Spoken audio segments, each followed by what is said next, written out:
Julie बच्चों, yesterday we have seen how Einstein derived his photoelectric equation. इसको एक दोबारा थोड़ा हम मेमोराइज कर लेते हैं. ये जब कोई मेटल है इसके ऊपर फोटोन इंसिडेंट होता है, दैट मीन रेडिएशन जब हम इसके ऊपर देते हैं, रेडिएशन, तो रेडिएशन के अंदर बहुत सारे फोटोन्स होता है.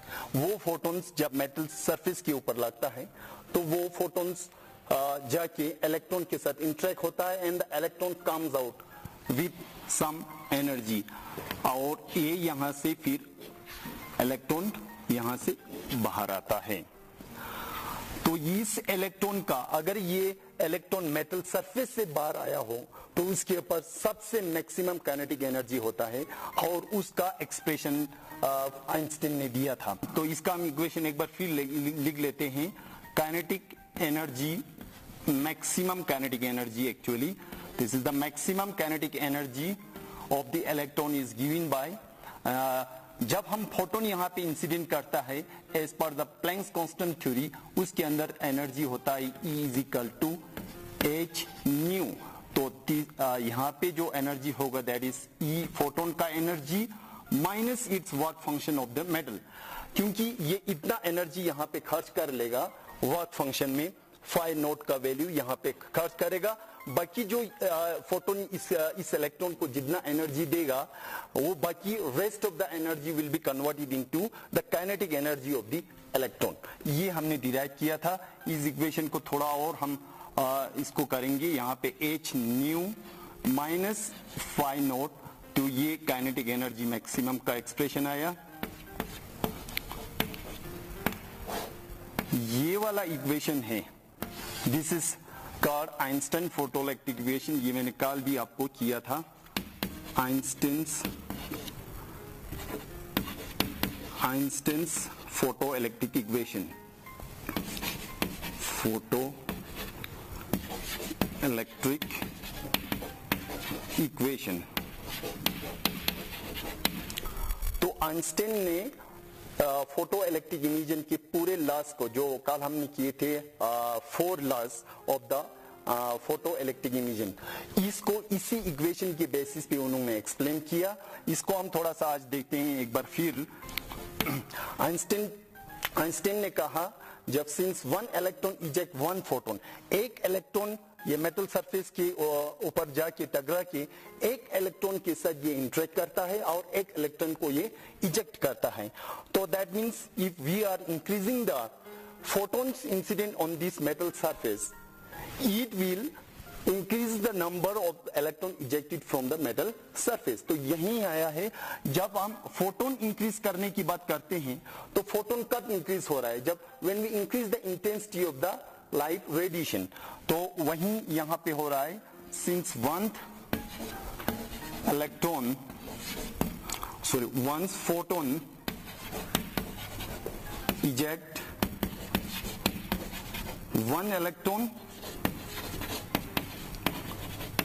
तो अगर हमने फोटोन के नंबर को बढ़ा दिया, if we increase the photon, increases the number of photon को जब हम इंक्रीज कर लेते हैं तो ये किसको इंक्रीज करेगा? It will increases the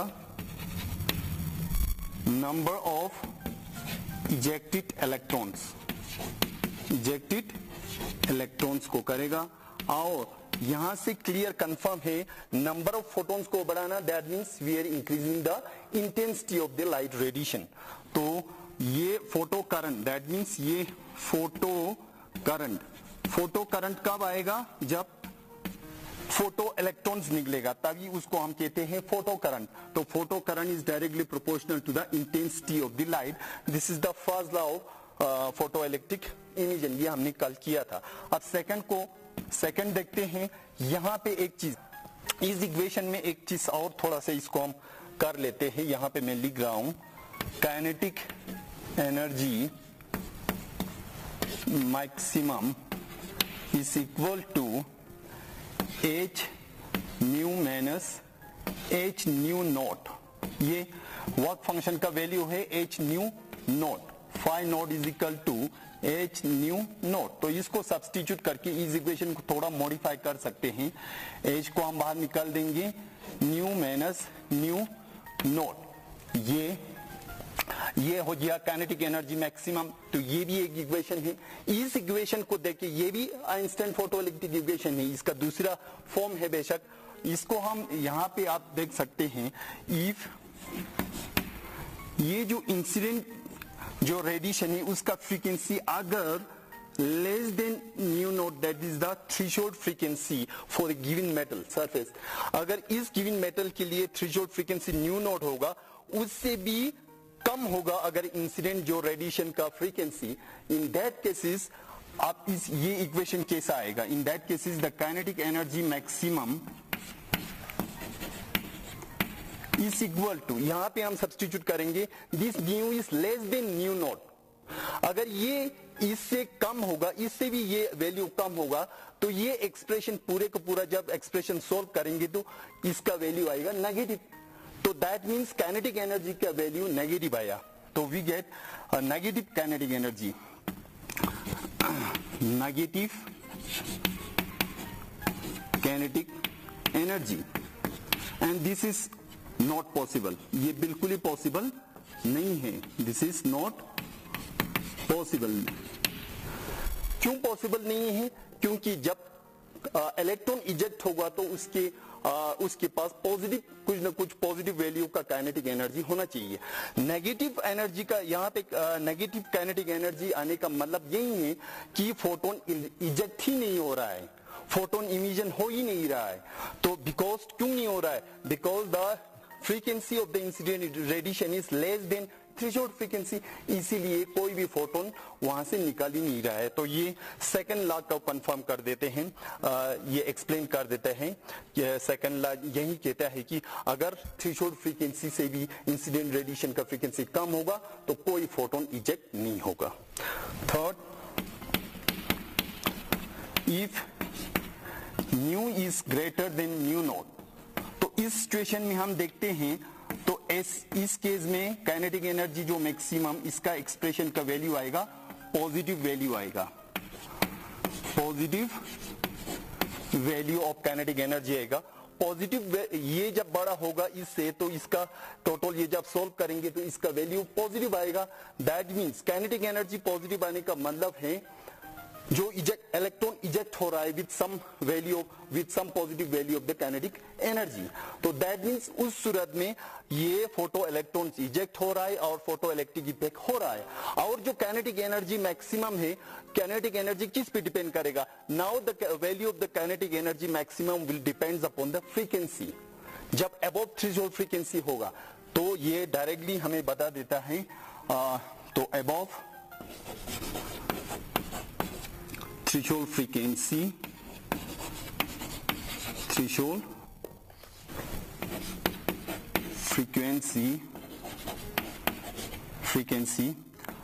kinetic energy depends upon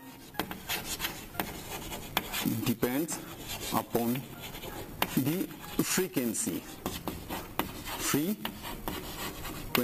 तो ये हमारा जो third law of photo electric emission है, ये भी इस फोटो इक्वेशन से एक्सप्लेन हो जाता है।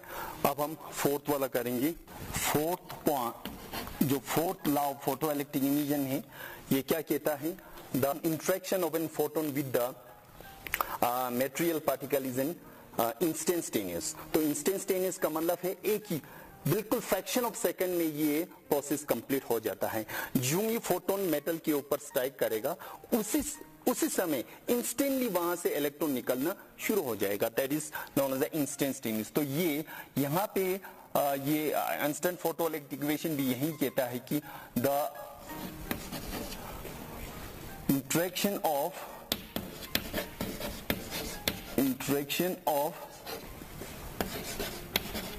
photon with the electron is a perfectly elastic collision. तो परफेक्टली इलास्टिक कोलिजन की केस में क्या होता है कि जितने भी जो एनर्जी फोटोन के अंदर होता है वो एकदम ट्रांसफर कर लेते हैं किसको, इलेक्ट्रॉन को, और उसमें कोई समय नहीं लगता है, इंस्टेंटेनियसली वहां पे ये प्रोसेस कंप्लीट हो जाता है। और इसका जब हम टाइम देखेंगे, द टाइम टेकन, या इसको हम लिखेंगे टाइम लैग भी लिख सकते हैं, टाइम लैग बिटवीन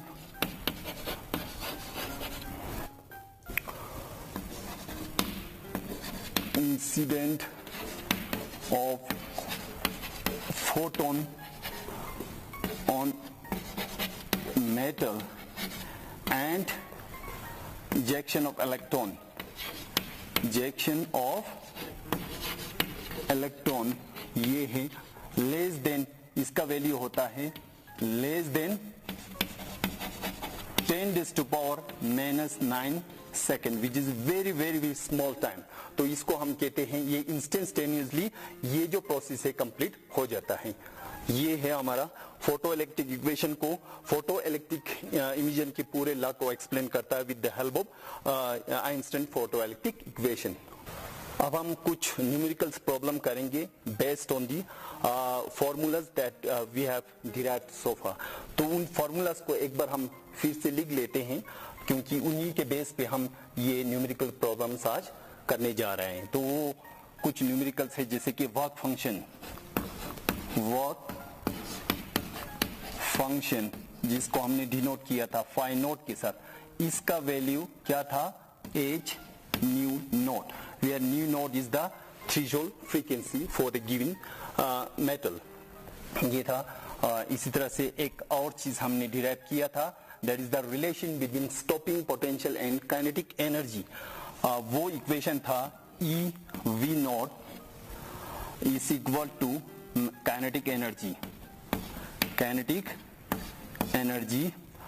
ठीक है। तो यहां से हम V naught is equal to kinetic energy maximum यहां पे लिख सकते हैं, kinetic energy maximum upon E.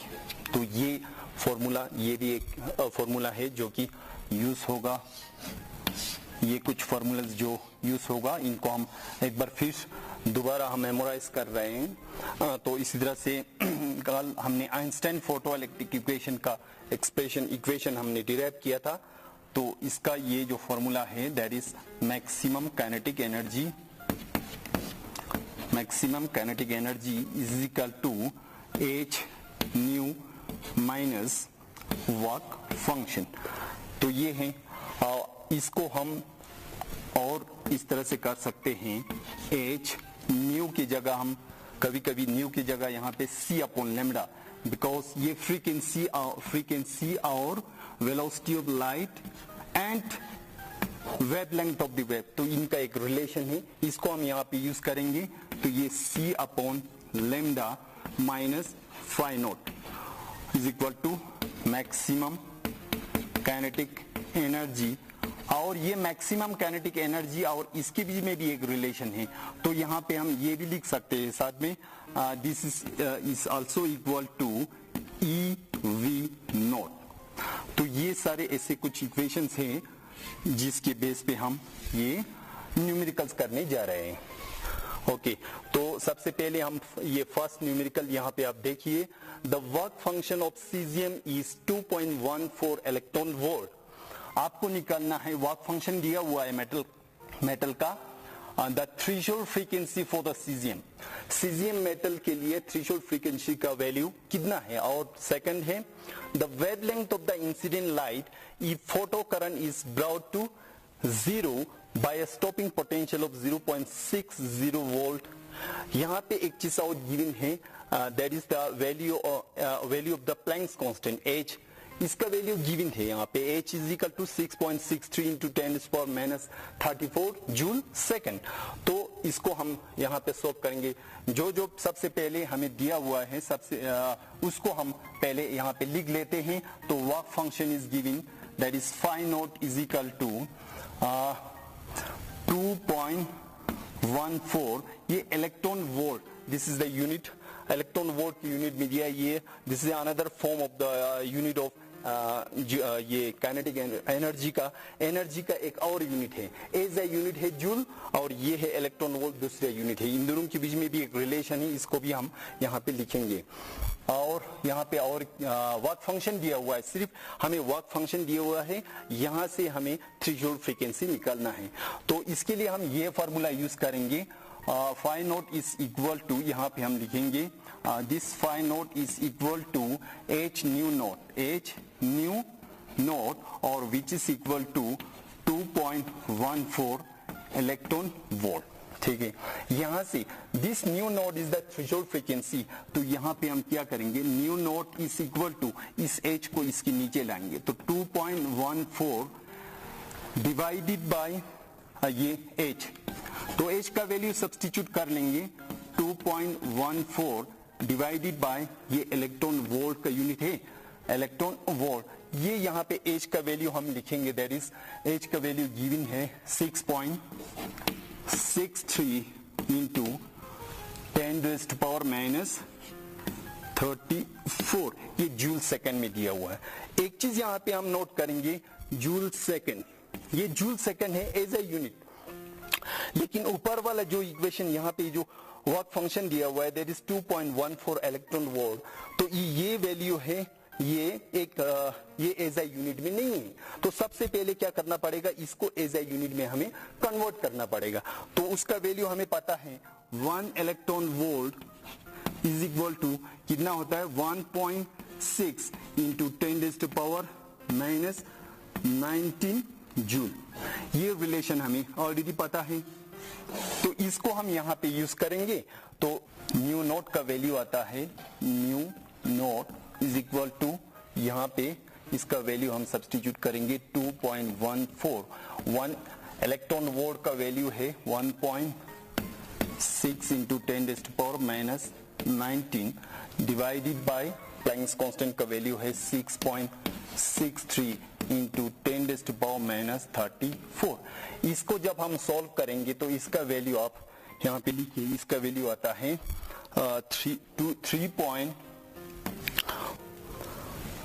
3.424 into 10⁻⁻19 divided by 6.63 into 10⁻⁻34।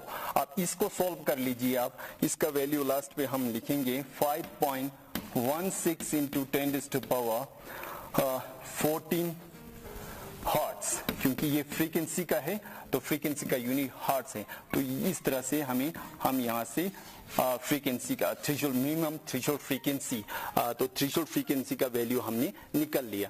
अब हम करेंगे दूसरा पार्ट इस क्वेश्चन का, the wavelength of the incident light if the photon is brought to zero, photo current is brought to zero by stopping potential of 0.60 volt.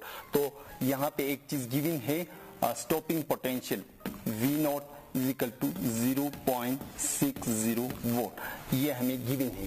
तो एक ऐसे equation को आपको याद करना पड़ेगा जहां पे ये स्टॉपिंग पोटेंशियल और वेवलेंथ का कोई रिलेशन हो, तो ये वाला इक्वेशन है इंस्टेंट फोटो इलेक्ट्रिक इक्वेशन, इसको हम यहाँ पे यूज कर सकते हैं।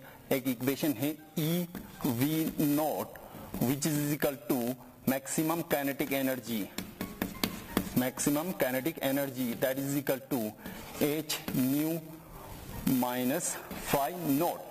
यहाँ पे हमें मैक्सिमम काइनेटिक एनर्जी की जरूरत फिल नहीं है, तो हम यही दो हम यूज करेंगे, EV naught is equal to H nu minus phi naught. यहाँ से वेवलेंथ को निकालना है, तो यहाँ पे हम सब्स्टिट्यूट करेंगे, न्यू का वैल्यू क्या होता है, that is H C upon lambda minus phi naught EV naught. ठीक है, तो लेमडा निकालना है, तो इसके लिए हमें क्या करना पड़ेगा, यहां से हम इस इक्वेशन को सोल्व करेंगे, तो HC अपॉन लेमडा एक साइड रखेंगे, तो EV नॉट ये यहां पे आ जाएगा प्लस फाई नॉट। तो ये इस इक्वेशन को सोल्व करके ये वाला इक्वेशन आया।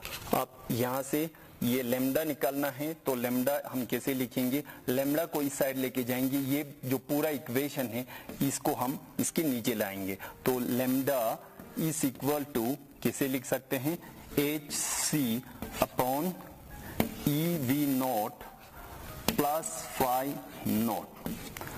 तो अब यहाँ पे हम वैल्यू सब्स्टिट्यूट करेंगे, बिकॉज वी नो एच का वैल्यू हमें पता है, h is equal to 6.63 into 10⁻34 into c is the velocity of light, इसका वैल्यू हम डाल सकते हैं 3 इंटू 10⁸ डिवाइडेड बाय, यहाँ पे हम E लिखेंगे, V नोट का वैल्यू हमें पता है, दैट इज 0.60 वोल्ट प्लस, फिर हमें यहाँ पे ये फाई नोट का वैल्यू हमें पता है, phi naught is equal to phi naught का value that is the work function of the metal 2.14 electron volt, ये है 2.14 इलेक्ट्रॉन वोल्ट। तो अब यहाँ पे ये वोल्ट है, ये जो चीज है ये एज ए यूनिट में दिया हुआ है, लेकिन यहाँ पे ये इलेक्ट्रॉन वोल्ट, तो यहाँ से एक चीज तो हम कर सकते हैं, और E यहाँ पे भी है, यहाँ पे भी है, E को हम बाहर निकल के कर सकते हैं, तो इसको हम लिख सकते हैं 6.63 into 10⁻34 मल्टीप्लेजर 3 into 10⁸ divided by, E को हम बाहर निकाल देंगे, तो यहाँ पे आता है 0.60 प्लस 2.14, ठीक है। इसको कैलकुलेट करेंगे 454 नैनोमीटर, तो इस तरह से हमें वेवलेंथ का वैल्यू भी आ गया, this is equal to 454 nanometre. अब हम सेकंड प्रॉब्लम पे आते हैं, light of wavelength 5000 angstrom falls on a plate with work function 1.90 electron volt.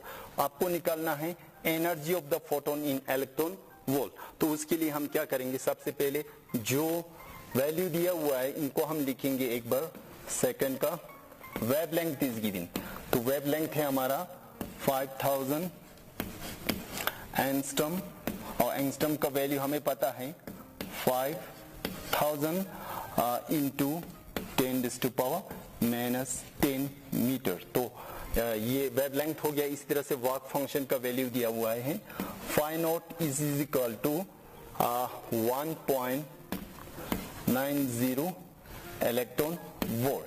तो हमें पूछा गया है energy of the photon in electron volt, तो फोटोन का एनर्जी क्या होता है हमें पता है, E is equal to h nu, लेकिन the frequency is not given, but here the lambda that is wavelength is given, तो उन दोनों के बीच में एक रिलेशन है, यहाँ पे हम ये यूज कर सकते हैं, h can be written as nu equal to c upon lambda, c upon lambda, तो यहाँ पे h का वैल्यू पता है, c का भी पता है, और lambda is also given, so अब हम यहाँ पे कैलकुलेट कर सकता है, यहाँ पे प्लैंक्स कांस्टेंट का वैल्यू यहाँ पे भी दिया हुआ है, that is h is equal to 6.62 into 10⁻⁻34, तो यही वैल्यू हम सब्स्टिट्यूट करेंगे, 6.62 into 10⁻⁻34 into 3 into 10⁸ divided by 5000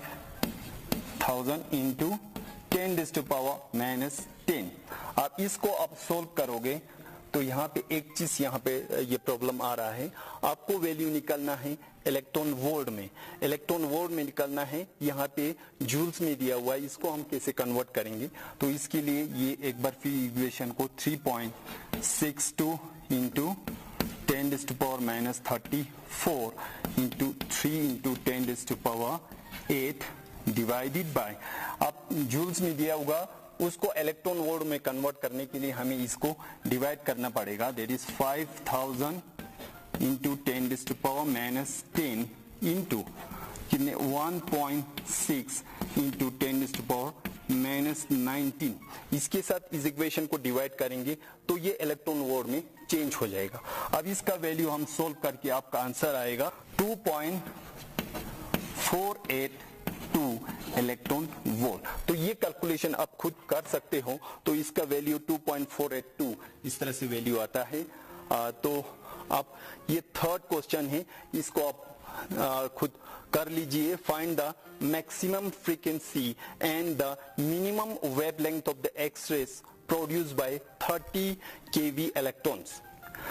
तो यहाँ पे एक चीज यहाँ पे गिवन है, मैक्सिमम फ्रीक्वेंसी। जब फोटोन का फ्रीक्वेंसी मैक्सिमम होगा तो कोरस्पोंडिंगली उसका वेवलेंथ स्मॉल होगा।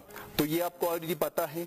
तो एक चीज हम यहाँ पे क्या कर रहे हैं, एक पोटेंशियल डिफरेंस 30 केवी का पोटेंशियल डिफरेंस देके इलेक्ट्रॉन को हम एक्सलेट कराते हैं और वो एक मेटल सरफेस के ऊपर स्ट्राइक होके वहां से फिर फोटोन निकालते हैं।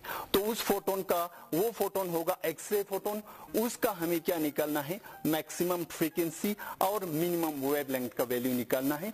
तो ये आप खुद कर सकते हैं, ये आपके लिए होमवर्क है। इसके साथ ये आज का लेक्चर यहीं पे खत्म होता है। Thank you.